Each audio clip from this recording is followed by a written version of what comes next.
Hi, I'm Gerald. I am a Gen Z Singaporean who, like many of you, celebrated SG60 on the 9th of August. It was a chance for me to hang out with friends, go out with family, attend a nationwide prayer event, and simply relax after a long week of work.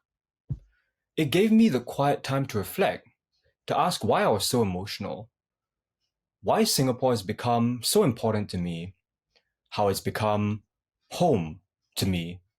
That's why it took me some time to be ready to share my thoughts and my feelings about this.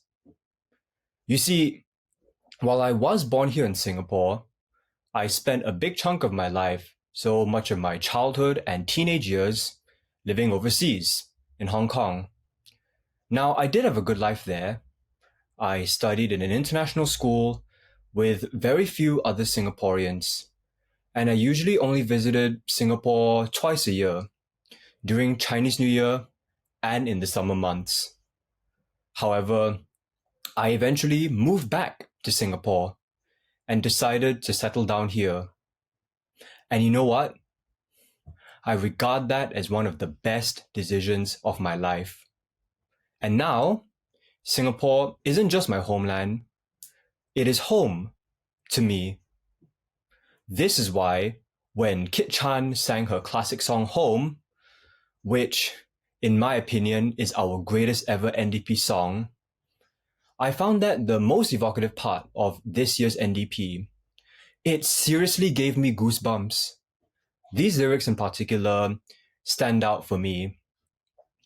Where I know I must be, where my dreams wait for me. Because many people have asked me, well, why not continue living in Hong Kong? My reply is always to tell them that, honestly, I just know that Singapore is the place for me to build my life as an adult. It's incredibly safe and secure. It's richly cosmopolitan and beautifully diverse. English is the default language, unlike in Hong Kong. And most of all, here is where there are the best opportunities to grow, make friends, and succeed. My background as a history student also gives me a special appreciation for how this SG60 season has shone a light on Singapore's history. I still remember, as a young kid, watching a three-part Discovery Channel documentary on Singapore's history, from Sir Stamford Raffles to the 21st century. And even then, my young mind marveled at how Singapore was able to endure so many challenges, like how we addressed our racial tensions. It's really cool how we've preserved the uniqueness of our different racial identities and yet still remain united as fellow Singaporeans. Kind of like a beautiful mosaic. So, since Singapore has become home to me, a home I treasure deeply, I feel like I have a stake in shaping our country's future. And because I know about the remarkable journey Singapore has taken and about the many people who have contributed to that story, it makes me determined to not just be a spectator.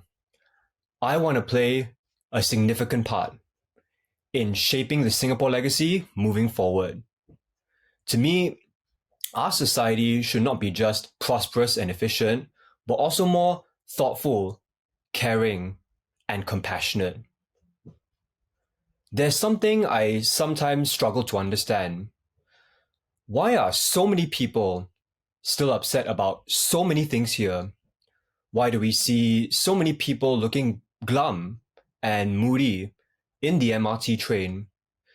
Is it because, as some people accuse us, Singaporeans are ungrateful, entitled, or even chronically unhappy? I want us to be happy.